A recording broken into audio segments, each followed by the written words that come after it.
2. Christopher Robin goes back to New York. Yeah, so I think I described already why I'm going to New York. A very close friend of mine is having the last party at her loft. The last party ever? Well, she's selling her place. Okay. And she's moving out of New York. Last party for you guys. Yes, and she was somebody who was always very socially connected. She introduced me to one of my girlfriends who, I went out with for a long time, and through her I met lots of folks, including movie stars and famous writers, and she was just name drop, Chris. Come on. No, I'm not going to name drop. Name drop, please. No. Come on, throw us a bone. You player, please. Just one. No. One name. Isn't it? It's actually more interesting to say famous actors. No. I mean, yes. Your imagination goes wild. Yeah, exactly. But at the same time, just like if you're saying in an AA meeting. Piece of hair hanging. Oh my God, that's horrible. Yeah. Anyway, it's good now. You made me lose my train of thought. You wanted me to name somebody specific. You wanted me to name drop. Name drop. Let me see. Drop. Can I name drop? Carly Simon. Okay, that's a good one. Singer-songwriter. Yeah. Philip Roth. They're famous author. Apparently not famous enough, I would know. Well, okay, you're. Sorry, when was the last time you read a book? I'm currently reading one right now. Okay, I'm glad to hear that. Let me see if I can come up with even a really famous movie star. Let's see. Kurt Vonnegut. There's a writer you might know. Okay, yeah. Haven't read him. I'm not particularly a reader. Right. You got me on that. That's enough. Okay, we know. You qualify. Yeah. I mean, still, the most famous person I ever met, Mick Jagger, was way before that. I actually one of the articles I was thinking about writing for Player Space, kind of tongue in cheek, is kind of a humor article. I was going to be entitled "Famous People I Have Met," and I was going to take. I made a list, and it's about 100, more or less, somewhere between 50 and 100, let's say. And I was going to, some of the stories are interesting, some of them are not that interesting, but I was just going to figure, I just might as well make shit up, because who's going to know, right? Never let the truth get in the way of a good story. Exactly. Tell funny, good stories about famous people. What are they going to do, sue me? If they sue me, it's even better, because it's just more publicity, right? Well, yeah. I mean, you literally, I happen to know, because we've talked about this offline, that you did indeed meet Mick Jagger. That's what you think. Well, as I recall, I actually know the whole story, so I won't tell it for you. But, okay. This is during the Some Girls album? Yes, I think it's around the same time he was making Some Girls. There is some footage of them on Saturday Night Live, which is very hard to find now. A lot of it's been taken down or edited. Of course. I remember it at the time. It was truly some pretty provocative TV. Maybe provocative, not. It was mesmerizing. They were tight yet disorganized. They were the Rolling Stones. They were.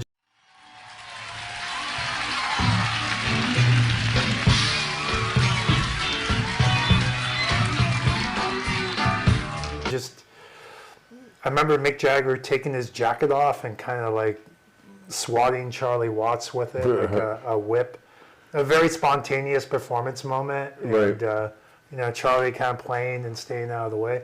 That's Keith Richards who's playing guitar. Charlie Watts is on the drums. You're right. Ron Wood. Get your Rolling Stones. Ron Wood. Ron Wood played guitar for them as well. Yeah, it was Ron Wood. He wasn't. I don't think he was never officially in the band though.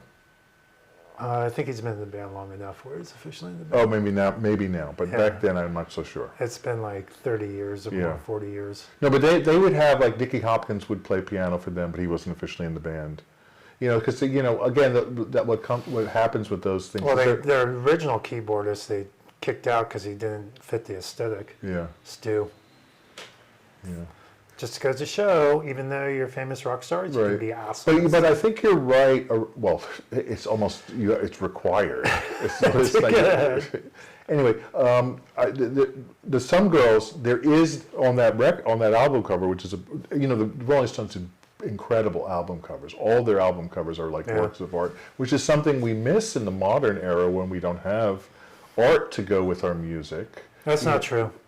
Well, not palpable in this way. You know. Okay, yeah. I mean, I would say, the stuff I am looking at these days, which is kind of, for lack of a better word, kind of porno music videos that people are putting together, what I would call transformative media.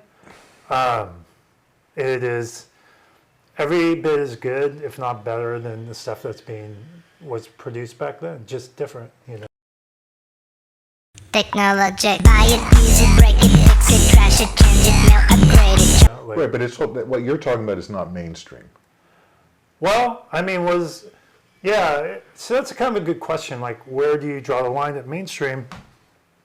I would say it would be views, and that would be something interesting to kind of look at, is how many views is some of these things getting. And I would say, it's still probably, I would say in the hundreds of thousands, not in the millions. It's hard to say. I'm going to see if I can research that. And it's also scattered, so it's kind of, you don't have like a billboard top of the charts for this kind of stuff, sure. Right?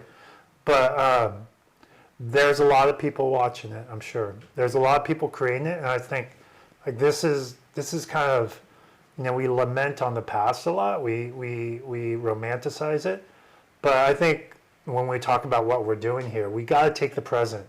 Like we can't, like two old guys talking about like the past and artists of the past is interesting for a while, but I think if we want to like create something that's really truly interesting and contemporary, we need to be in the present as well, and what's going on now. Yeah, the only thing I wanted to say about the Some Girls record, because that's when I met Mick, and then later Keith at a urinal, Acme Bar. Nice. That was my only interaction with Keith at the urinal. Hey mate, that's what he said to me when I said hello to him, standing at the urinal next to me. Mm-hmm. He looked quite intoxicated, but he did. Go figure. He did address me. Hey mate. Anyway, the Some Girls record, what's interesting about the art on that is there is a heavy implication of BDSM. I think it uses... Is there? Yes. I think it uses some images from... who was the artist who worked with Claw? Irving Claw. Eric Stanton. There's some Stanton artwork on there, or stuff that looks like Stanton artwork. I'll have to take another look at that. So... And you're right. I mean, if they did a Saturday Night Live and Mick pretended he was whipping the other guitarist, I mean, there was definitely... With his jacket. Yes, there was definitely an overlay of that. And in New York at the time, where I was living, near the meat market, there were those clubs. The Hellfire Club was a famous one, one of the famous early BDSM clubs in New York. All that stuff was deeply undercover at the time. I mean, if you were in the art scene, you kind of knew about it, but it was not even close to how more mainstreamed all that stuff has become now. The good old days. I mean, there is something to be said where you're doing something subversive and you don't necessarily want your colleagues to know what's going on, and or even your friends. There's something very alluring about that, or your husband or wife or girlfriend. The good old days. The good old days. I mean, it's the feeling you're doing something naughty. It's pretty fun. I gotta say, like if you're going in there and it's like ordering at a Pete's Coffee, for example, not Starbucks, Pete's Coffee, by the way. We are official, non-official sponsor of Pete's Coffee. Pete's Coffee wants to give us some money. Go right ahead. Please do, like even free coffee. Anyway, what was I saying? So, yeah. I mean, it's a different experience. I mean, it definitely adds to the excitement of the whole thing. That feeling that you're doing something naughty. You shouldn't be doing this somewhere, someplace. Somebody's going to disapprove if they found out. That's right. Mommy wouldn't like that. Mommy wouldn't like that. Daddy would be jealous. Right. Although he would agree with Mommy. Girlfriend would have wished you did it with her. That's right. almost like a song. Mommy wouldn't like that. Daddy would be jealous. Girlfriend wants to do it with her. Sounds like some of the lyrics on Some Girls. Maybe. Actually, I gotta say. I think that's the last good record. Exactly. We agree on something. I think we can actually get consensus on Oh that my God. among a whole bunch of people. I don't think this is an original thought of Yeah, ours. yeah. I think a lot of people would agree that was their last good record. I may have to. Although, listen to Mick, that. if you want to throw us some money, to help produce or something, we're not going to turn it down. I still think you did some great work. Like, I loved your production of Get On Up, the James Brown movie, which, again, sunk like a lead balloon when it came out, but I thought there was some good stuff in there, too. Any relationship. And like yours and mine. Exactly, but I don't know if it's quite at that level. Yeah, because we haven't made millions of dollars. No, we haven't created things that people really love, and Right. I don't know. We love it. We'll start to really get at each other after our first million. Absolutely. Yeah. We should be so lucky. First million sats or first million? Sorry, I had to get that Bitcoin reference in for the fans I have. Yeah, I'm hoping that at some point I will actually take a venture, stick my toe in the pool, and Yeah, you should do that. But anyway, I think your son might be happy you do that. Because we're not. I know you may not care about your wealth, but your son might. okay, I do care about my wealth. It's money. We Yeah. want to distinguish wealth and money. Okay, so let's just go wealth. Definitely want to get into Bitcoin, but Okay. let's leave it at that because you're sick of me talking No, about it. I'm not sick of you talking Yes, about it. you are. No, I never said that. I just question how if we're going to talk about it, I think we have to make it interesting Yeah. to folks. It's not that we don't want to talk about it. I mean, look, I agree with you. This is the wave of the future. There's no question about it. But how do we make it interesting to folks? That's the question. Well, that's a tough one. And I do think the association of it with freedom is a very resonant one. Yeah, financial Right. freedom, financial. It's definitely like.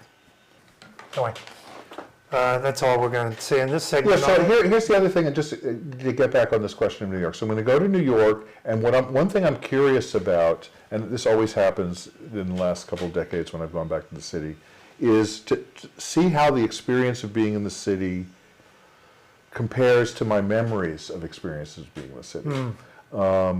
Because, as I already talked about, a lot of the people I knew and grew up with and partied with and worked with are no longer there. So what does it mean to be in New York? One of the things that is very true, which is very different from the Bay Area, and I think you pointed out, is that there is still an urban street life, which is very active. And in New York, even though people are not really necessarily have a tendency to interact with folks on a deep level in public, people will interact on a casual level very easily. Right. You can have a short, relatively funny conversation with someone on the street, and it's not considered strange. It usually can't get much deeper than that, but that's pretty readily available. Whereas I find in the Bay Area, people actually do find it a little strange sometimes that you would talk to them on the street. Well, if you San don't know them. Francisco especially. I don't know about New York. Oakland. Yeah, Oakland, it's a little easier. A little easier in Oakland. And I'd say like the further out you get, the easier it is. Oddly enough. Because I have to say, having lived in San Francisco for coming up on 28, no, it has been 28 years. We're a little full of ourselves. Mm-hmm. We don't really talk to each other. Mm-hmm. We kind of want to know what you're coming from, who you are. Right. Blah, blah, blah. It's not just, like, hey, there's this interesting guy. It's always been that way. I don't know why. Mm-hmm.